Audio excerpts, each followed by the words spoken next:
उत्तर प्रदेश के प्रयागराज से बड़ी खबर सामने आ रही है। गैंगस्टर अतीक और उसके भाई अशरफ की सरेआम गोली मारकर बेरहमी से हत्या कर दी गई।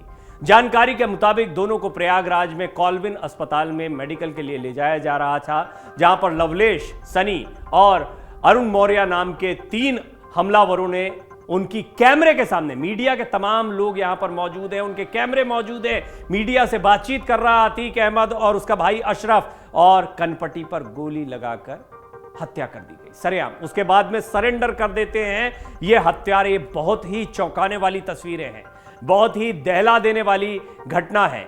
और यह भी गौर करने वाली बात है कि एक दिन पहले ही अतीक के बेटे असद की एनकाउंटर में मौत हो जाती है। इसके बाद राजनीति गरमाई हुई थी। आज ही सुपुर्दे खाक किया गया असद को और गहमा गहमी का दिन रहा। हालांकि मुख्यमंत्री योगी आदित्यनाथ इससे खासे नाराज बताए जा रहे हैं। उन्होंने पुलिस के तमाम हायर ऑफिशियल्स को तलब किया और जानने की कोशिश की है कि आखिर हुआ क्या है, ये घटना क्या है। इस पर राजनीति जमकर गरमाने वाली है।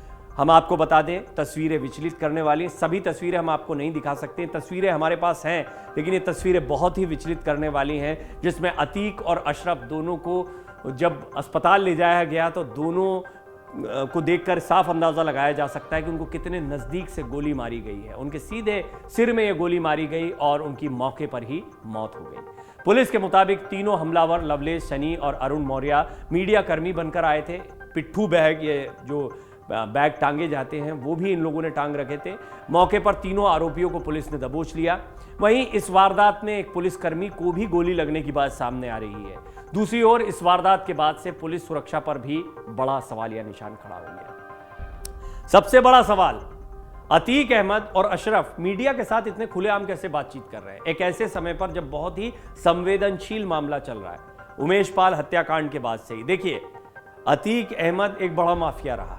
अतीक अहमद का नाम राजू पाल से लेकर उमेश पाल तक एक बहुत लंबा दौर रहा है। बहुत सारी घटनाएं रही हैं, बहुत सारे दबंगई के मामले रहे हैं, बहुत सारी अपराध की घटनाएं रही हैं जिनमें अतीक अहमद का नाम आता रहा। हनक थी इस शख्स की, इसकी दादागिरी पूरे इलाके में चलती थी। लेकिन बड़ा सवाल ये खड़ा हो रहा है कि पुलिस के सामने, पुलिस मौजूद है, पुलिस मेडिकल के लिए लेकर आ रही है, पुलिस सुरक्षा में अतीक अहमद और उसका भाई अशरफ है, और इस तरीके से 3 लोग आकर गोली मारकर, नजदीक से गोली मारकर हत्या कर देते हैं। अभी उत्तर प्रदेश पुलिस की पीठ थपथपाई जा रही थी और इसके बाद ये जो हत्या हुई है, इससे पुलिस पर सवाल भी खड़े हो गए हैं। अतीक और अशरफ दोनों पुलिस सुरक्षा में थे, ऐसे में उनकी हत्या को लेकर कई सवाल खड़े हो रहे हैं। विपक्षी दल असद के एनकाउंटर के बाद योगी सरकार पर हमलावर हो गए हैं, सवाल खड़े कर रहे हैं। वहीं अब इस हत्या के बाद योगी सरकार के ऊपर कई सवाल खड़े होंगे। ये राजनीति गरमाने वाली है। ये मुद्दा सबसे बड़ा मुद्दा बनने वाला है। 2024 के चुनाव नजदीक है, उससे पहले 2023 में बहुत सारे विधानसभा चुनाव होने हैं। इन दोनों चुनावों के पहले ये घटना एक ऐसी बड़ी घटना है जो साफ तौर पर बताती है कि दोनों ही दल, इसको बीजेपी अभी तक अपराध मुक्त उत्तर प्रदेश, अपराधियों पर लगाम कसना, इसको अपनी ताकत बता रही थी। लेकिन सरेआम इस तरह से हत्या हो जाना अतीक अहमद की, अशरफ की, ये एक बहुत गंभीर मामला है। स्वतंत्र देव सिंह मंत्री हैं, वो कहते हैं, उनकी पहली प्रतिक्रिया आई, ट्वीट कर दिया उन्होंने, बिना नाम लिए कह दिया, पाप पुण्य का हिसाब इसी जन्म में होता है। अब ये एक बड़ा स्टेटमेंट है। एक तरफ योगी आदित्यनाथ नाराज बताए जा रहे हैं, पुलिस के आला अधिकारियों को तलब कर रहे हैं, जानने की कोशिश कर रहे हैं पुलिस की मौजूदगी में ऐसी घटना क्यों, वो नाराज बताए जा रहे हैं, गुस्सा बताए जा रहे हैं। स्वतंत्र देव सिंह लिख रहे हैं, पाप पुण्य का हिसाब इसी जन्म में हो जाता है। अखिलेश यादव पहले भी असद के एनकाउंटर पर भी सवाल खड़े कर चुके थे।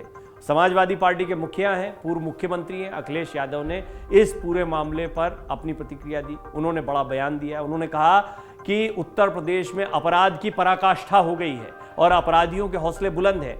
जब पुलिस के सुरक्षा घेरे के बीच सरेआम गोलीबारी करके किसी की हत्या की जा सकती है, तो आम जनता की सुरक्षा का क्या है। इससे जनता के बीच भय का वातावरण बन रहा है। ऐसा लगता है कुछ लोग जानबूझकर ऐसा वातावरण बना रहे हैं। बताया जा रहा है कि पुलिस के सामने ही अतीक और अशरफ को गोली मारी गई। उस वक्त पुलिस क्या कर रही थी, ये सबसे बड़ा सवाल है। अतीक और अशरफ को जब गोली मारी गई तब उनको हथकड़ी लगी थी।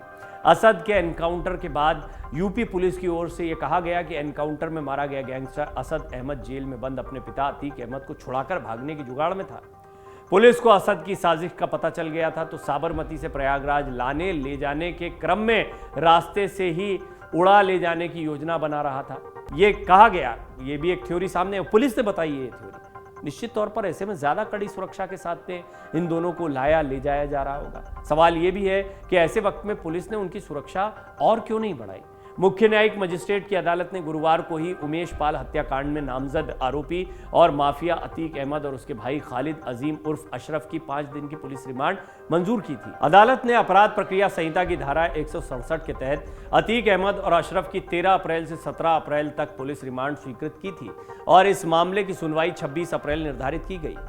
वहीं बता दें कि हत्या के बाद पूर्व सांसद अतीक और पूर्व विधायक अशरफ की डेड बॉडी को मेडिकल कॉलेज लाया गया। हालांकि अब देखना होगा कि इस मामले में पुलिस और प्रशासन आगे किस तरह की कार्रवाई करती है। सबसे अहम सवाल, कुछ बड़े सवाल खड़े होते हैं। अतीक अहमद और अशरफ दोनों को जब लाया जा रहा था तो पुलिस ने सुरक्षा और कड़ी क्यों नहीं की। दूसरा बड़ा सवाल, क्या जरूरत पड़ी कि असद का एनकाउंटर अंत्येष्टि हुई है और उसके इमीडिएट उसी दिन रात में इस समय पर कुछ देर पहले अतीक अहमद और अशरफ को मेडिकल के लिए ले जाया जा रहा है। यह भी सवाल खड़ा होगा। मेडिकल ले जाते वक्त इस समय पर मीडिया की इतनी बड़ी टीम वहां पर मौजूद है। मीडिया की इसी टीम के बीच में हत्यारे मौजूद हैं। मीडिया से बात करने का मौका अतीक और अशरफ को मिलना, बहुत सारे सवाल हैं, बहुत सारी बातें हैं जो सामने आ रही हैं।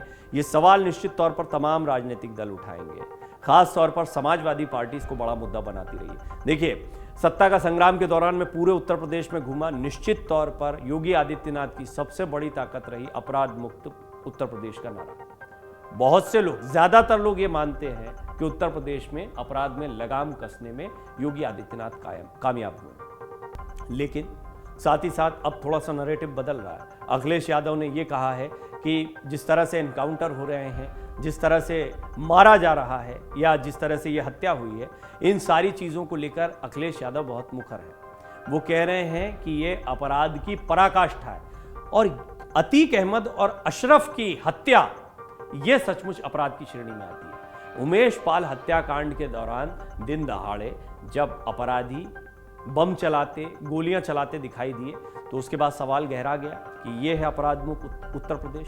इसको लेकर बड़े सवाल खड़े हुए थे। आनन फानन में कार्रवाई हुई। शुरुआत में दनादन 4 एनकाउंटर हो चुके हैं, असद का एनकाउंटर मिला के। इन 4 एनकाउंटर के साथ में स्पष्ट हो गया कि उत्तर प्रदेश की पुलिस इस मामले को लेकर कितनी गंभीर है, इस मामले को लेकर योगी आदित्यनाथ कितने गंभीर है। हालांकि तमाम एनकाउंटर में स्पष्ट किया गया, इस पर राजनीतिक बयानबाजी आती है। पुलिस ने कहा बचाव में गोलियां चलाई गई हैं, दूसरा विपक्षी दलों की तरफ से आरोप लगाए गए फेक एनकाउंटर है। बहरहाल ये मामला बिल्कुल अलग है। अतीक अहमद और अशरफ दोनों एक साथ भाई आ रहे हैं, मेडिकल के लिए कॉलविन हॉस्पिटल में लाए जा रहे हैं, नजदीक से गोली मार दी जाती है। यह सुनिश्चित किया जाता है कि किसी हालत में ये ना बचे। दनादन एक के बाद एक गोलियां चलाई जाती, दहला देने वाली बड़ी ही खतरनाक तस्वीरें हैं, लेकिन ये राजनीतिक बहस को जन्म देने वाली तस्वीरें हैं। बहुत गंभीर सवाल खड़े होने वाले हैं और ये कहा जा रहा है कि उत्तर प्रदेश के मुख्यमंत्री योगी आदित्यनाथ भी इससे खासे नाराज हैं। उन्होंने आला अधिकारियों को तलब किया है। अब देखते हैं क्या प्रतिक्रिया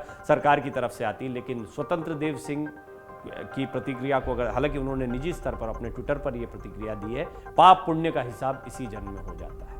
अब देखना होगा कि विपक्षी दल, और इसको अखिलेश यादव कह ही रहे हैं कि अपराध की पराकाष्ठा है, इस पर राजनीति क्या होती है। अभी ये घटना हुई है, रात का समय है, ये घटना, इसकी पूरी जानकारी अमर उजाला के तमाम दर्शकों के सामने हमने रखी। अब इस पर राजनीतिक बयानबाजी और राजनीति गरमाने वाली है। अमर उजाला अब आपके टीवी पर भी। अपने स्मार्ट टीवी पर YouTube पर सर्च करें अमर उजाला, चैनल सब्सक्राइब करें और देखें ताज़ा खबरें, वो भी HD क्वालिटी में। और हाँ, बेल आइकन दबाना ना भूलें ताकि हर खबर हो आपके घर। अमर उजाला, निष्पक्ष, निर्भीक, निरंतर।